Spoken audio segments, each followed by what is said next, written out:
Hi everyone, today I thought I would do something a little bit different and show you some of the journals that I've made over the years of making handmade books. I have got way too many to show you, but I picked out some favourite ones that I'll do a quick run through and just explain a little bit about each one as I go along. So yeah, I think this will be a bit of fun. I really hope you enjoy it, and I'll get started for you. So this first one that I'm going to show you was probably the first journal I ever made. I can't even remember what inspired me to start making these. I think I'd initially just started with trying to do collage and figured I was actually really bad at it. So for some reason I had found an empty box of something lying around. I think I'd probably saved the box so I could cut it up to use in collage, and then as I was cutting it up I realized that I could actually make a book out of it. So then began my quest to learn bookbinding techniques and stitches, and it just went on from there. So I used a couple of different techniques with this one. I used one of those original old Dymo label makers for this one. I can't find them anywhere anymore, and I'd really love to know where I can get my hands on another one because they're just so vintage and amazing, and I don't like the new label makers that you find on the market these days. So if anyone has any idea where I can get one of these little label makers, please feel free to leave a comment so I can source one. I'm dying to get my hands on another one. The next one here is this photograph of my daughter. She's obviously considerably older than this now, but what I'd done with this is I'd printed the image out on some just normal copy paper and found a technique somewhere to paint each side of the paper with resin, and it has this amazing glassine, if that's how you pronounce it, effect on the paper. So it's actually quite see-through. You can see the map of Australia underneath the photograph coming through there. Oh, please excuse my fingers, I've been messing around with some gesso on another project today, so of course I'm sidetracked and I'm going to do something else. Little washi tape stickers, some metal embellishments that I'd found, a button. Yeah, there's a lot going on here and I absolutely love it. So on the inside I've got more of those little glassine pages. I think this was another printout. I've possibly only done resin on one side, but yeah, it's quite see-through, and I really love that technique, and I would really love to do that again with other books. All sorts of different papers in here: brown paper, graph paper, screwed up brown paper again, there's envelopes, there's plain paper, more glassine effects, there's an envelope that's stuck, so I'm not even going to force that. Sudoku page. Yeah, I just basically hoarded a whole bunch of paper and put it all together. There's some handmade paper in there, more envelopes, sketch paper. I remember this one being a lot of fun to make, so, and I never did use it. I think because it was my first one and it was so cool, I just decided I wanted to keep it in the condition that it was in. Here we go. This is a mushroom bag that I found at the store, the shops, that's what you call it here. Again, painted with resin. I think there's other ways of doing this technique now. By spraying, I think you can get like a spray resin, or oh, hang on, what's it called? Hang on a sec. Here we go. It's this stuff, matte spray varnish. So I tried using that technique just recently, but I don't think I've got a finished project for you. But as opposed to using resin, which is what I used on this one here, you can spray it with varnish. I think my finished product didn't have the same sort of transparency as this one did, but it was quite similar. So if you don't want to use resin, or you can't get your hands on resin, then something like this would be sufficient. So this is just from Kmart here, but I'm sure you could probably find a better quality somewhere else.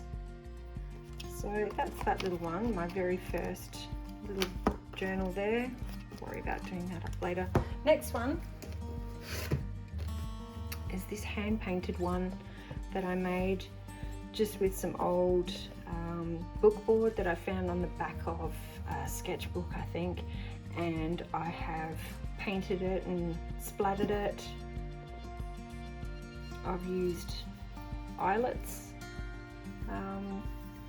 to attach the text block.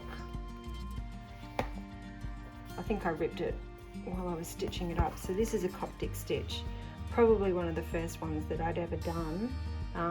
So it's a little bit on the messy side, but it was another good fun project. And again, I've never used it. I think I went to use it and just never got around to it. Sometimes I'm a terrible notebook hoarder, actually. If I buy a notebook, I quite often never end up using it because I'm too scared to mess up the pages, and eventually when I do end up using it, I inevitably end up messing the pages and I never use that notebook again. So I enjoy making notebooks and then not doing anything with them, but this was a good fun project, and I'd like to give this one another go at some stage as well. This one and this one here is actually canvas that you would find on your paintings. So I've painted that up using a technique I found doing what's it called, Documented Life project years and years and years ago. They were showing us this technique to use in your art journaling, and I thought, no, I'm going to use that on a canvas and I'm going to turn it into a book cover, which I did. Oh, hang on, look, I have actually done something in this book. I drew a mandala. One mandala. There you go. And this one was just another cute little one as well.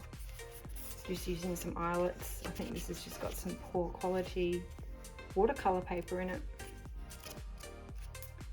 But again, I enjoyed making those two. This one was made from a paper bag that I'd bought something in, and I thought it was really, really cool, so I decided I would use the packaging on a book cover, of course.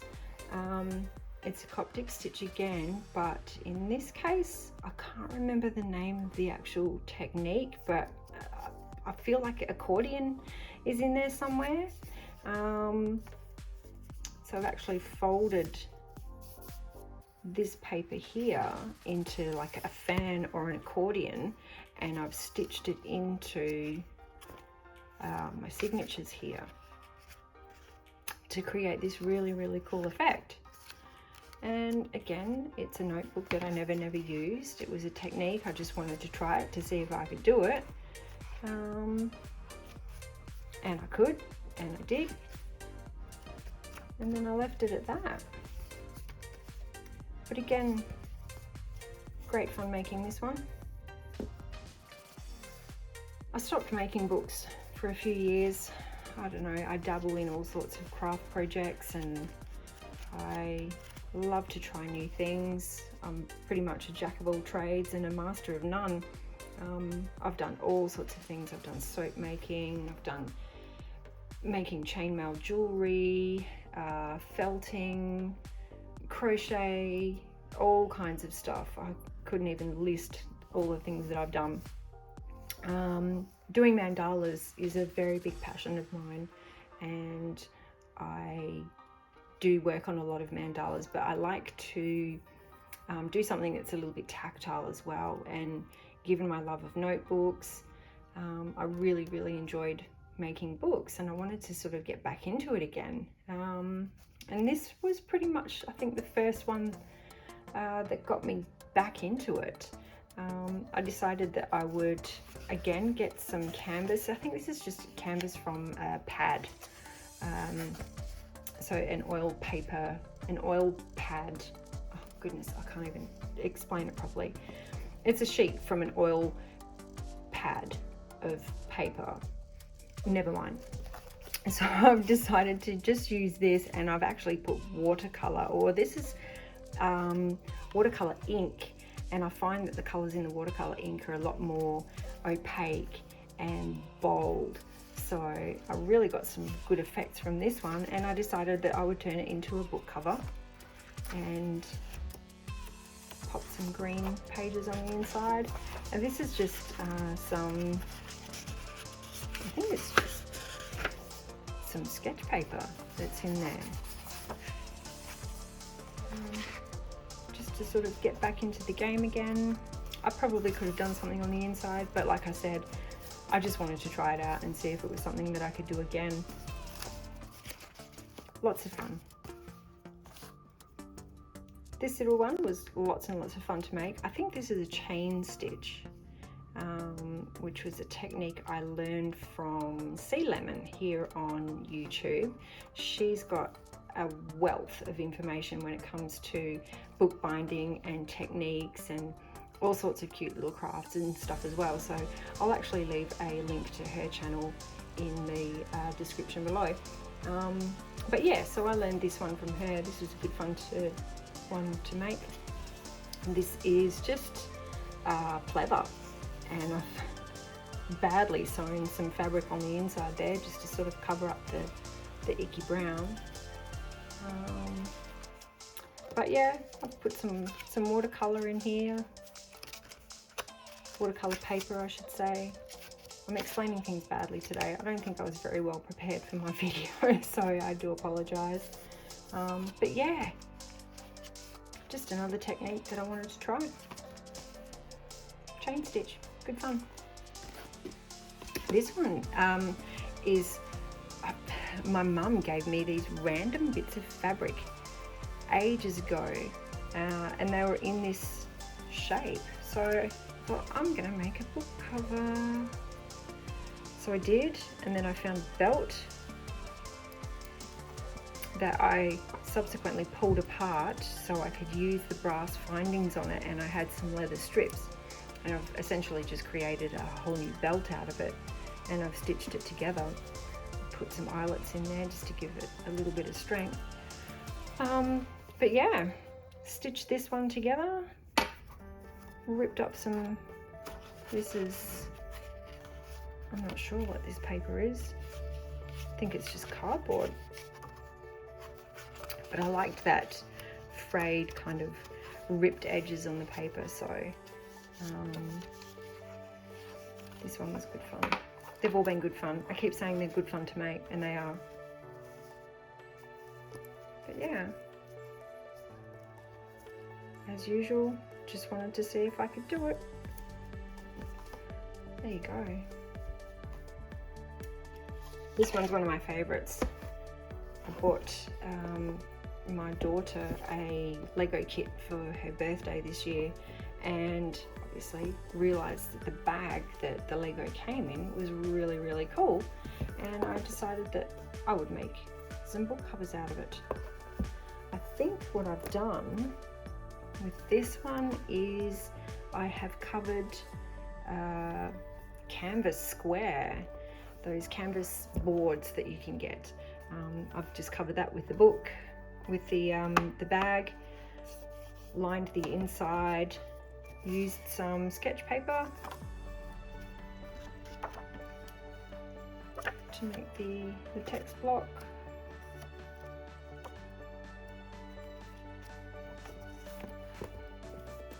Coptic stitch for the binding.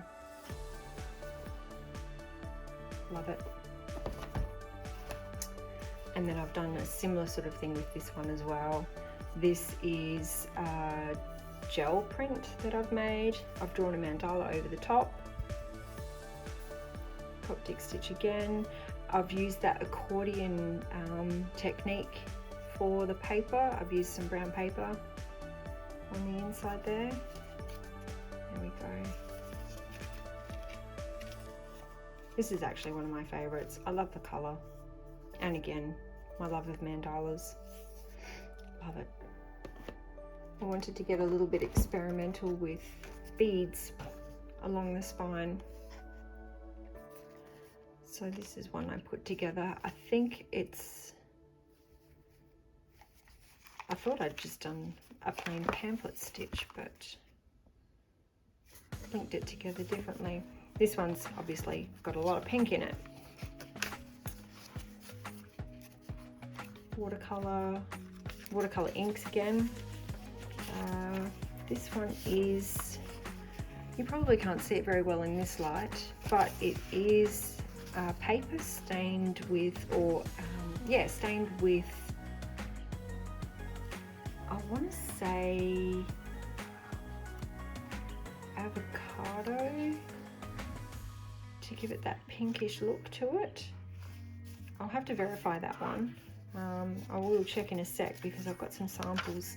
I decided that I wanted to do some natural dyeing of pages, and I used avocado, I used red cabbage, geez, that stunk when I was doing that one. Turmeric, used that as well. I used a couple of different techniques. Avocado was definitely a favorite. But yeah, so that's this one. Different kinds of pages on the inside there. Again, that nice torn edge look. Good times. So again, with the embellishments, I did a similar sort of thing with this one. I just wanted to add a little tag. Made with love.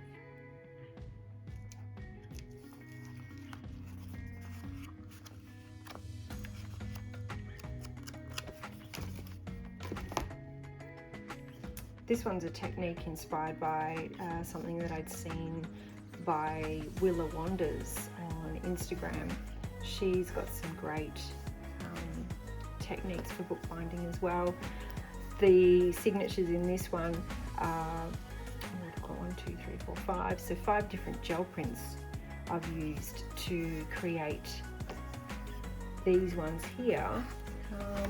But yeah, I decided I wanted to do another junk journal. I've, over the years, collected lots of the Flow Paper Lovers books and the Kiki K Paper Lovers books, and just gone through all of those old books and magazines and ripped out some pages that I really, really liked. Again, with the brown paper, tracing paper.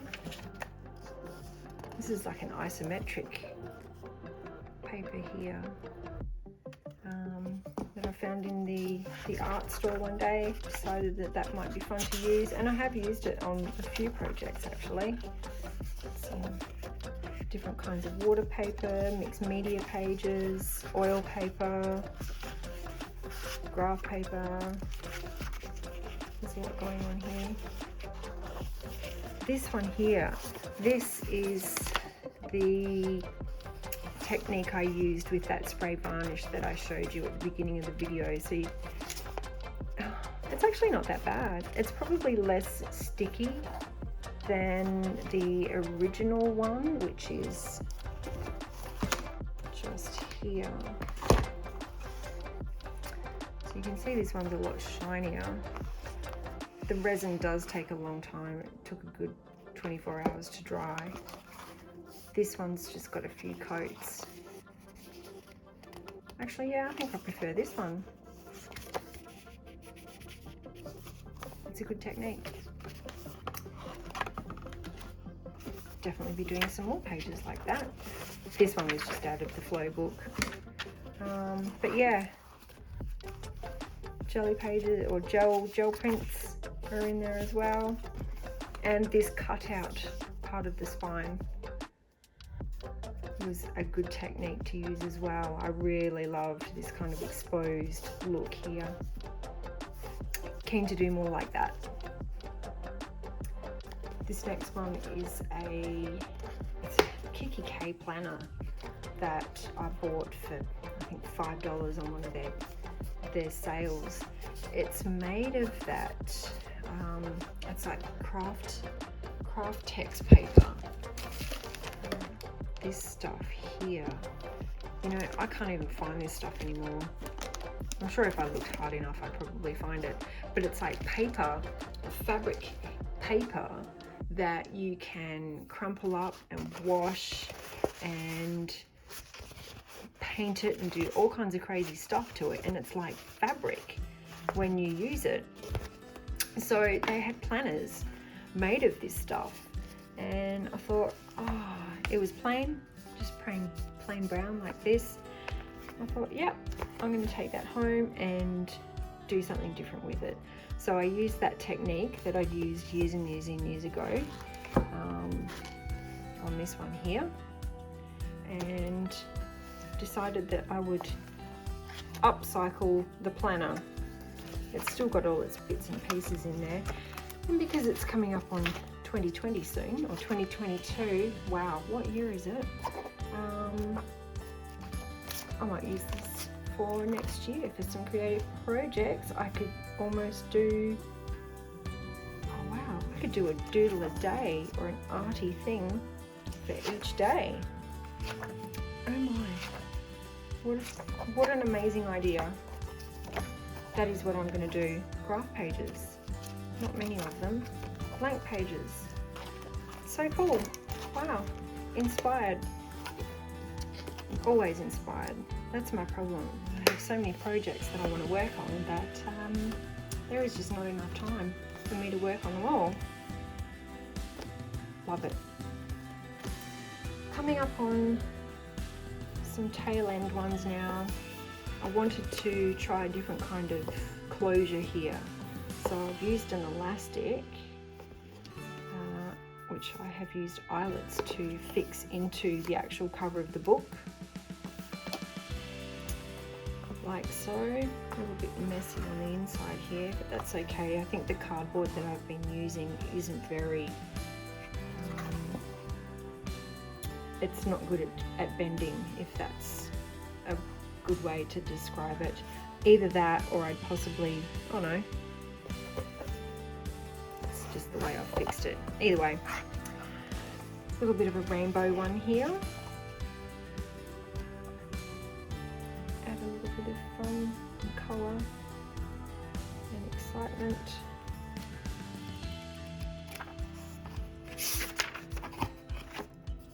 Covered up the elastic on the inside there. And a little bit of rainbow stitching to bind it all together.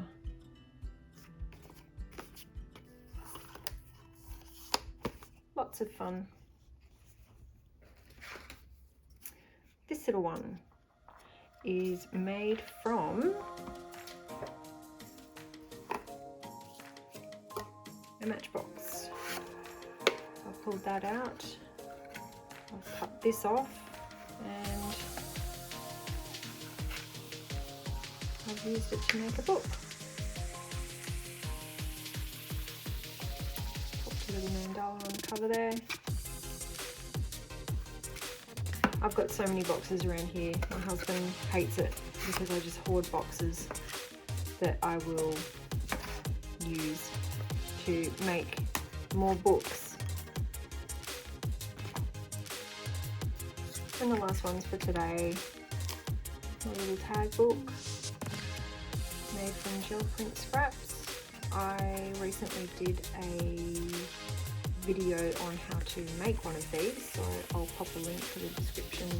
I'll pop a link for the video in this description after I've finished with this one. This is fun, this one, and I've also done videos on how to make these little accordion books as well. Again, just using scraps from gel prints. I will pop a link to this video as well in the description, and I have one last one, which is this tiny little one that I did a video for recently as well. So any of the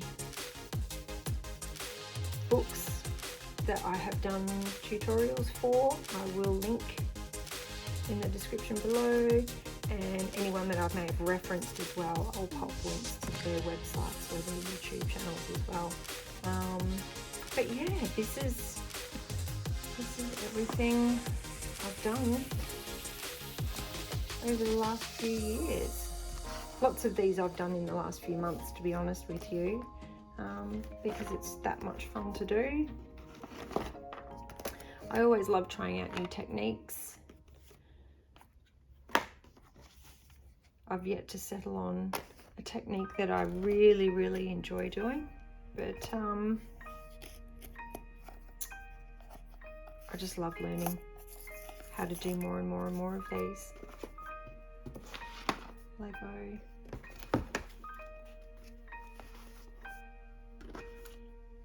So many that my camera is actually going out of focus, trying to deal with them all.